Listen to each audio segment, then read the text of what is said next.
Cette fois-ci, nous allons parler d'Alfred Kinsey en rapport avec l'éducation sexuelle telle que connue et vue dans certains pays européens et qui se transporte peu à peu dans nos États.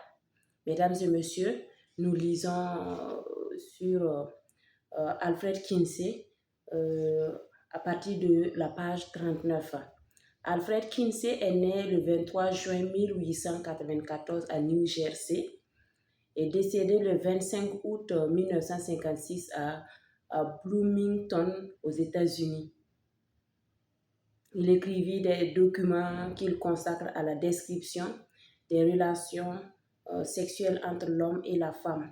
Sexual Behavior in the Human Male en 1948 et Sexual Behavior in the Human Female en 1953. Kinsey fut accusé de faits pédophiles.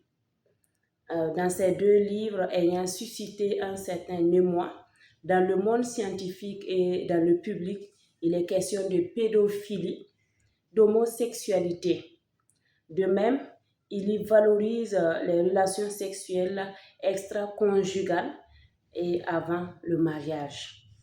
Alfred Kinsey, à travers son institut de sexologie, use de méthodes jugées immorales à l'époque pour asseoir sa théorie pédophile et homosexuelle. Il fera appel à des pédophiles comme Rex King, appelé couramment Mr. X, pour ses expériences. De nombreux enfants subirent les expériences de Kinsey. Kinsey était bisexuel et a travaillé toute sa vie à défaire la sexualité de toute pudeur, de tout tabou, de toute censure. Il pense que chaque être humain est libre de ses penchants sexuels. C'est par lui que sont nés les projets et programmes mondiaux qui prônent la libération de la sexualité. Le sexe pour lui n'est pas destiné à la procréation, mais au plaisir intense.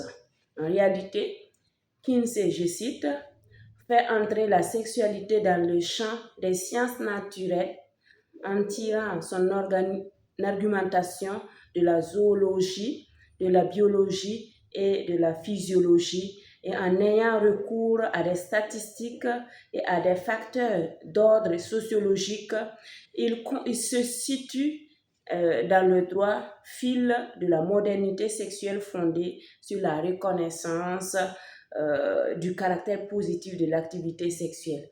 Ça, c'est Robinson, publié en 1976, dont il veut élaborer une connaissance essentiellement descriptive des pratiques effectives dépourvues de toute connotation morale et tout jugement a priori.